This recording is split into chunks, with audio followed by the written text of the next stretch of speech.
Namo Namaha. Welcome to all of you on this channel, Shruti Parampara, or Heritage of the Vedas. In my introductory episode, I had explained what we will discuss in this episode, in these episodes. In our country, we have heard about Vedas, but most of us do not know what are the contents of these Vedas and what is the importance of Vedas in our life, in our culture.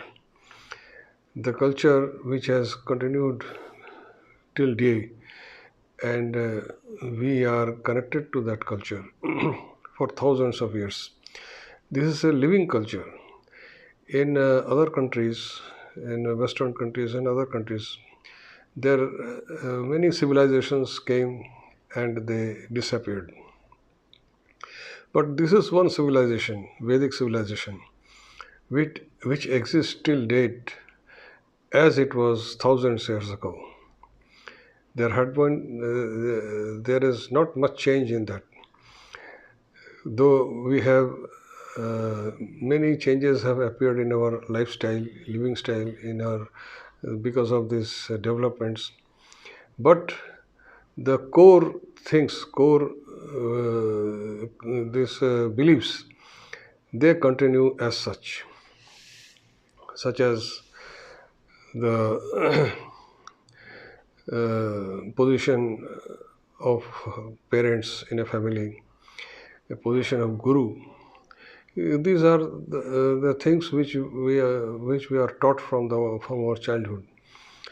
In spite of this Western education, these cultural traditions continue in our families, and we are carrying out those things.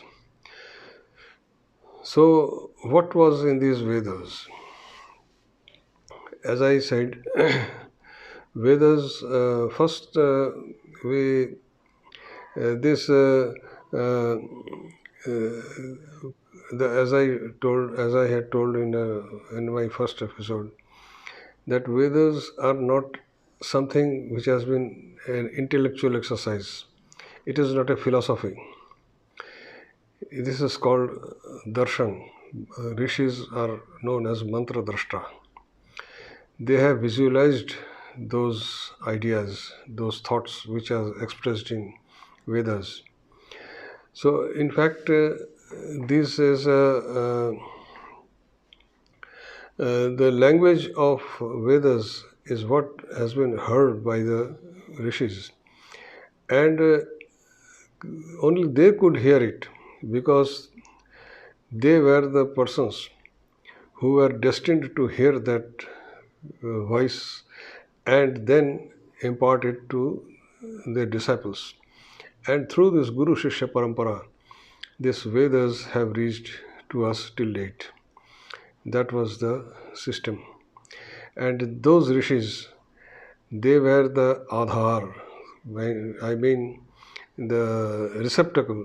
They had readied them to receive that idea. Unless one is ready to receive something, you cannot give it. So they were the persons who were ready to receive it. They had made themselves compatible to receive that voice of God, voice of this Veda is the Brahma. In Veda, as I have told earlier, that the word God in English and in our Brahma or Ishwar are not do not bear the same meaning. Sanskrit is non-translatable. This must be understood at the outset. So I will use those words in Sanskrit only and explain it. What does it mean? So the Veda has appeared from Brahma. So Veda is also known as Brahma because Veda gives us the explains us to some extent what is Brahma, and through our Upanishads we get some idea about it. So all these mantras reveal the true nature of the Brahma, and Vedas tell us that everything what we see that reside in Brahma, and Brahma resides in everything. So first of all, let us understand what is the meaning of Veda. Veda in Sanskrit, there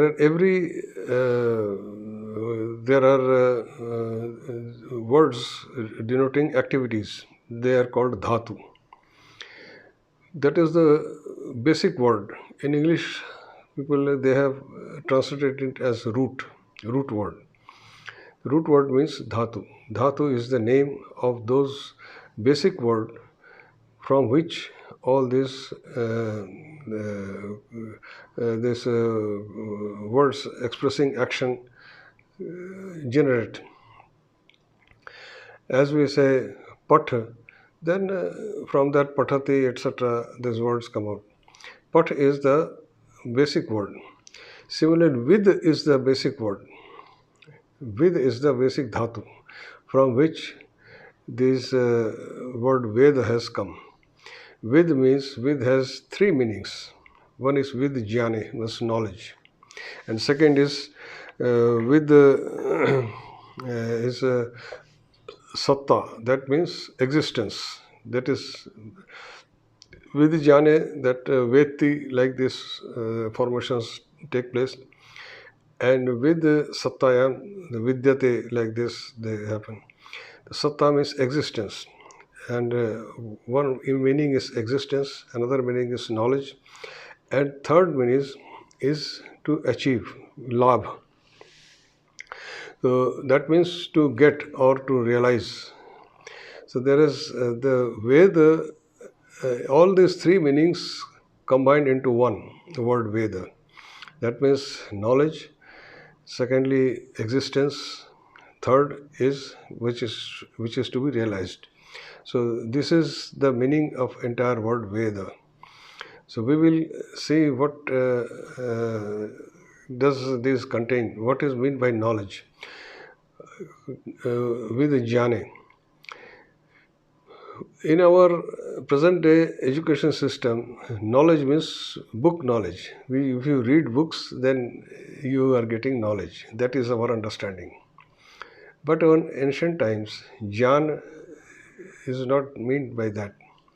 Jnana was two types. One was that we learn from others. That is paroksha jnana. That means that you are hearing something, reading something. That means someone is telling you something. It is not realized by yourself. Some scientist has discovered something and he is telling you, and you are learning it through books or from a teacher. This is called paroksha jnana. This is one thing. And another thing is aparoksha jnana. That means which you have realized yourself. So this Veda is that aparoksha jnana.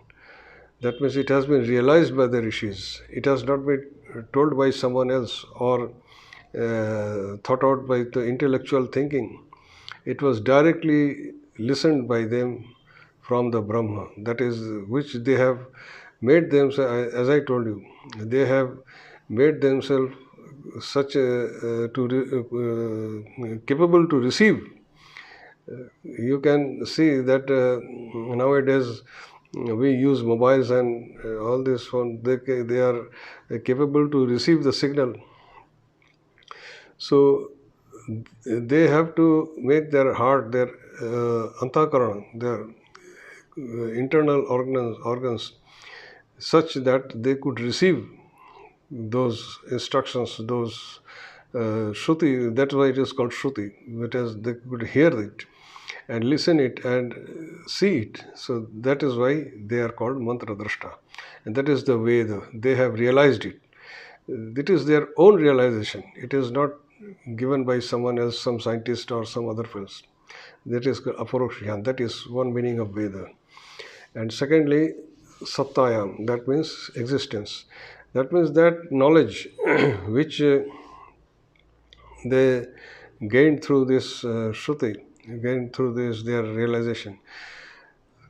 This knowledge, where the place from that knowledge is coming, that is the only thing which exists. Existence means the like which we see in our front, with our eyes and with our senses. They are also existing, but that existing existence is not permanent. When before you were born, where were you? And before we die, where we go? So in this between, that means our existence is not permanent. It has a beginning, it has an end. But that existence, the existence of Brahma, it has neither any beginning nor any end. So that is the thing which actually exists. We cannot say that we exist. We exist for a certain time, that's all. Then we do not know where we are. We are existing before our birth. Where we are, where we were, we don't know. And after our death, where we will go, that we also do not know. So in this small period of certain years, we are existing. And that existence also is changing. A child, a formation of a child is a little child. Then he grows. Then his appearance as a child goes. That no more exists. He becomes a young person. Then when he becomes a old person, then his appearance, he was having during his young day, that disappears. So during this existence also, changes are happening. But that which exists, it has no change. There is no change. That is the existence. That is called satta. And that Brahma has that satta. And this Veda is coming from that satta. This is the meaning. And third thing to realize, that is the prapti. Where you have to, human birth, we have got the human birth. And the aim of a human life is to realize that existence, that Brahma, and realize that Brahma is residing within us. This is to be realized and visualized. This is the aim of the human life.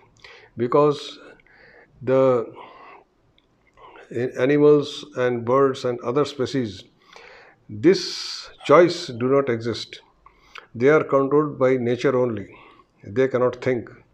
What the nature has decided for them, they will only do that. Like a bee. A bee can collect honey from a flower and make its hive.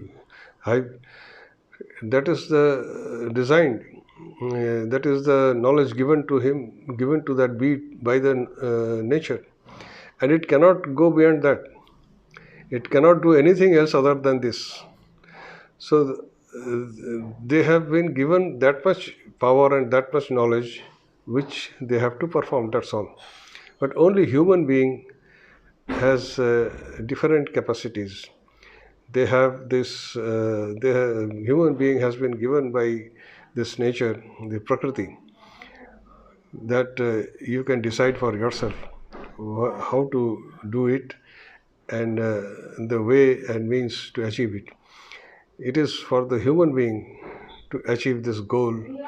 That is, goal is moksha or mukti. And that is what Vedas teach us.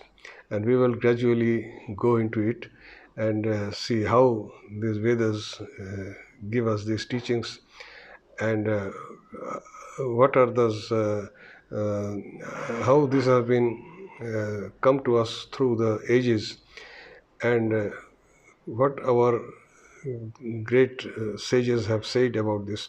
And we will slowly go ahead in this and look into the secrets of the Vedas and try to find out ourselves and realize how to realize ways and means to realize that satta, that existence. Today, this much only. Namo Namaha.